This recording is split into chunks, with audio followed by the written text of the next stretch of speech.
For 2 decades, Beyoncé has mastered the art of mystery, letting her music, visuals, and performances speak for her. But behind that diamond-polished image lies a truth the Hive rarely discusses. Some of Beyoncé's business moves couldn't even debut on the Hot Mess 100. Bestie, you know you need to quit. Oh, Lord, here come the storm. Here come the Hive, baby. Oh, Lord. The Queen has dabbled in multiple industries outside of music, and while some had initial bursts of hype, many quietly fizzled, ended prematurely, or vanished without explanation. In today's video, we'll be discussing the side of Beyoncé's career she doesn't want the Hive to know about. But before we get into it, don't forget to scoop up something to munch on at rrgsnacks.com, our online concession stand that has an assortment of Applewood smoked bacon jerky, freeze-dried goodies, and butter toffee peanuts. When Beyoncé announced her fashion line, House of Darion, in 2004, it marked her ambitious leap from music to fashion. Co-created with her mother, Tacky Tina, Tina Knowles. Bestie, you so damn messy. Don't be talking about that girl, Mama. We like Tina, don't we? We don't like the Tina Tacky. Let me go back and look. The clothing brand was named after Beyoncé's grandmother, Agnes Darion. The line promised to blend cutting-edge fashion with soulful elegance. Owned by Beyoncé's and Tina's Beyond Productions, LLC, a company that Beyoncé and Tina created, it featured ready-to-wear clothing that blended contemporary styles with vintage influences, particularly drawing from 1940s and 1970s fashion. It seemed like a great idea, especially since Tina had designed many of Destiny's Child's outfits. She clearly had an eye for fashion. So what could possibly go wrong?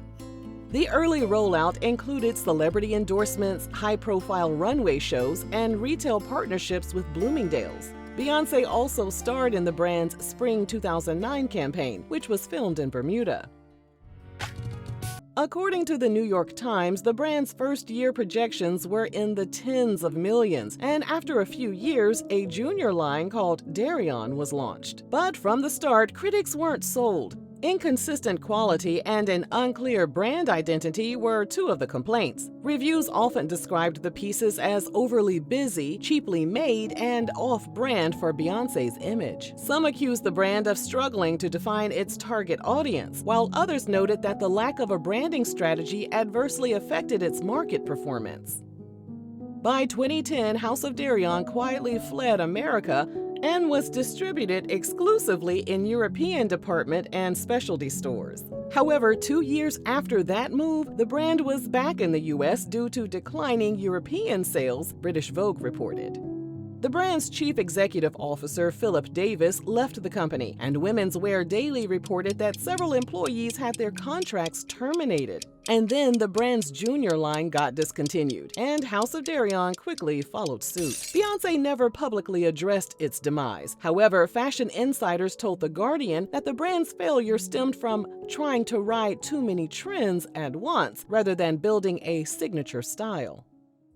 So it's clear that star power can get your brand into stores, but it can't make customers whip out their credit cards. Ain't that the truth? In 2010, Beyoncé launched her debut fragrance, Heat, through a licensing deal. It was an immediate success, with some reports indicating the fragrance earned $400 million globally. It was also named the best-selling celebrity fragrance brand worldwide. Additional releases like Heat Rush, Pulse, and Midnight Heat failed to match the original's numbers. And as the fragrance industry became increasingly crowded with celebrity scents, Heat lost its heat. I see what you did there, bestie.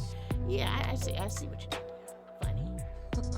By 2013, Beyoncé's perfume line was being heavily discounted at drugstores, a telltale sign that the brand's retail momentum had faded. Even the licensing company's sales reports began focusing on other celebrity partnerships, while quietly pushing Heat to the back burner. Bye, Ashley.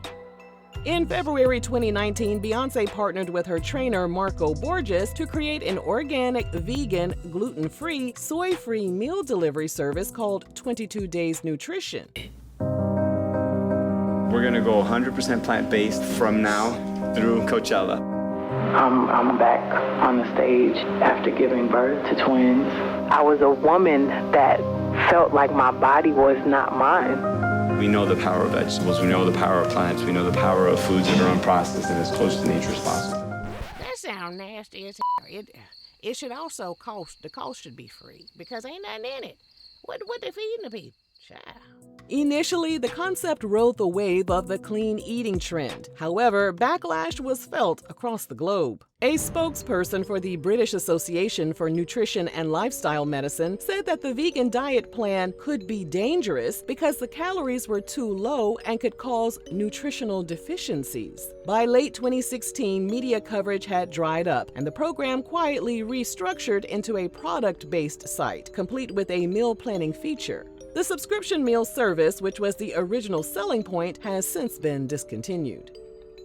Beyoncé's first major foray into athleisure, Ivy Park, launched in 2016 as a 50-50 partnership with Topshop's owner, Sir Philip Green. The debut collection was a hit, selling out in hours at major retailers. But in 2018, sexual harassment and racial abuse allegations against Sir Philip forced Beyoncé to buy out his 50% stake. While this was framed as a power move, insiders told Business of Fashion that the scandal had already tainted Ivy Park's retail relationships. In early 2020, she relaunched Ivy Park under Adidas. The initial drops sold out instantly, but as the novelty wore off, sales plummeted.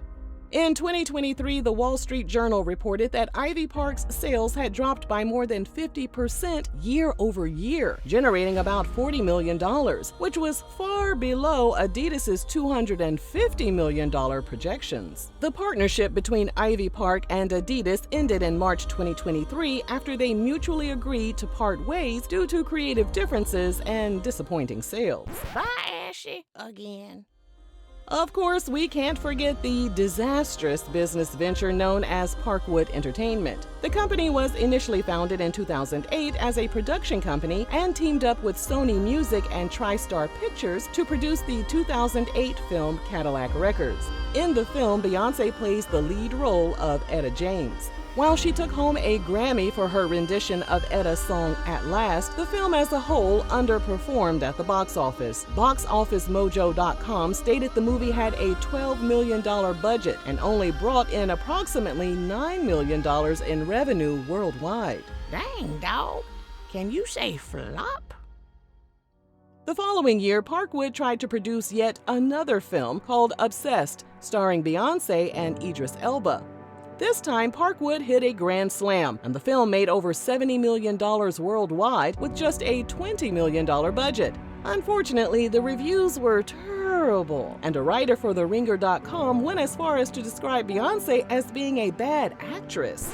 Ouch. Now, I've seen worse. I have seen worse. I ain't gonna call no names, but I've seen worse.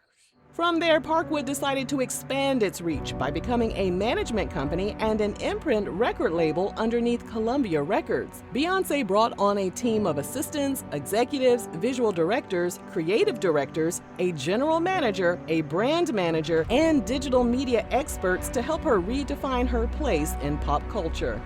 After firing her dad in 2011 following allegations that he was stealing money from her, she managed herself through Parkwood and began releasing her studio albums and TV specials through the label. She signed several artists, including sisters Chloe and Halle Bailey. In 2023, Beyoncé received backlash for the lackluster sales of Chloe's debut album, In Pieces.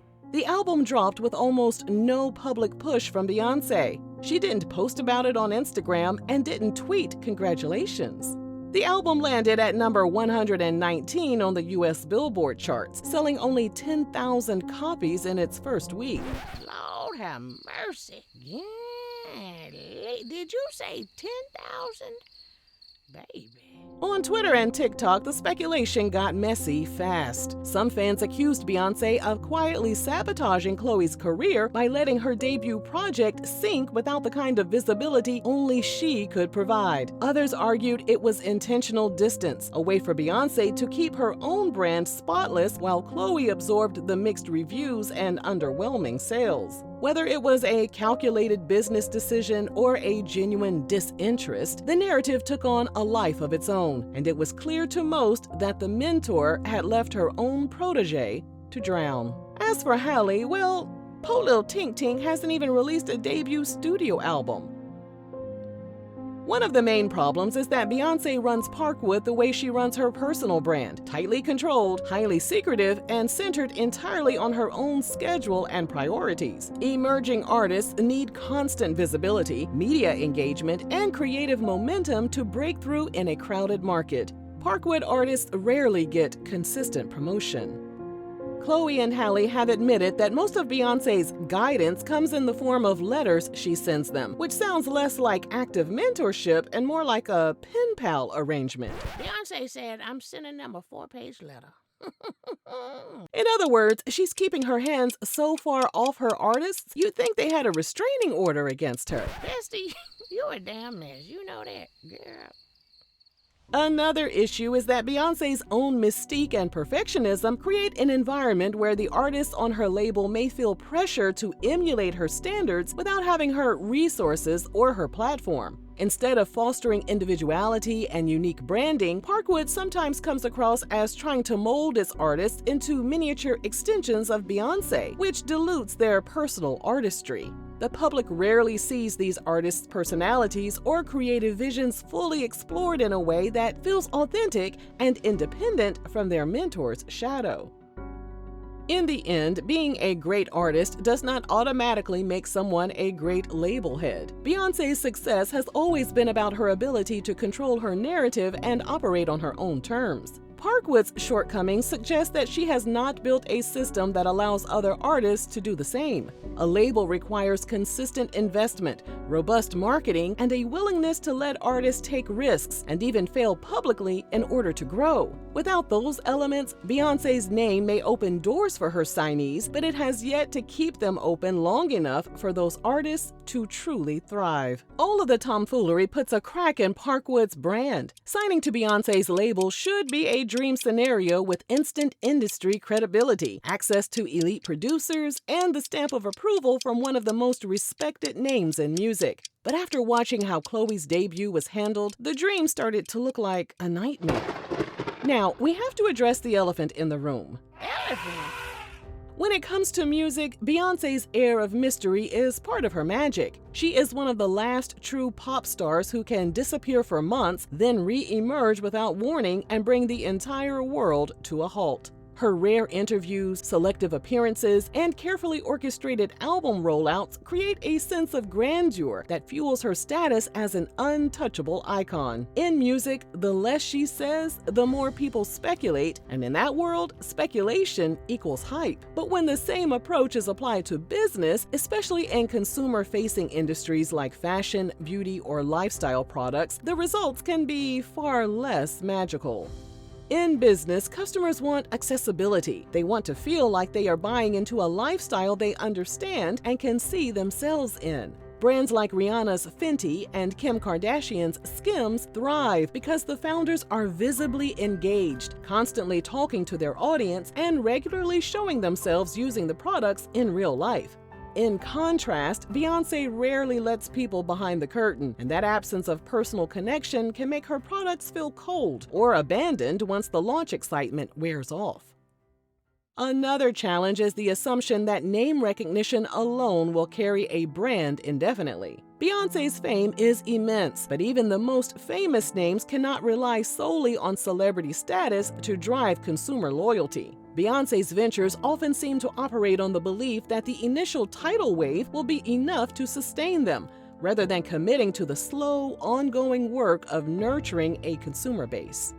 There is also a relatability gap that her competitors have managed to close. When Rihanna posts a bare-faced selfie applying Fenty skin, or Kim Kardashian casually promotes Skims in a dressing room video, audiences can imagine themselves in the same moment. With Beyoncé, there is often a disconnect between the aspirational image she embodies and the day-to-day reality of the products she sells. Few people truly believe she's running errands in an Ivy Park tracksuit, and without moments that humanize her product use, the items feel more like collectibles than essentials. Beyoncé's name will always command stages, crash streaming platforms, and send entire stadiums into a frenzy. But in the business world, her track record tells a quieter truth. Again and again, the launches are explosive, the marketing immaculate, and the hype is unavoidable. Until it isn't. The lights fade, the partnerships dissolve, and the products vanish as if they never existed. Oh, Lord. Well, I wonder how long sacred hair care will last. It doesn't erase her influence. It doesn't touch her legacy as a performer, but it does reveal that even the most powerful brand in music can't guarantee staying power outside the arena. In business, as in life, star power gets you noticed, but it's strategy, adaptability, and sustained execution that keep you on top. And for Beyoncé, that's a stage she has yet to truly conquer.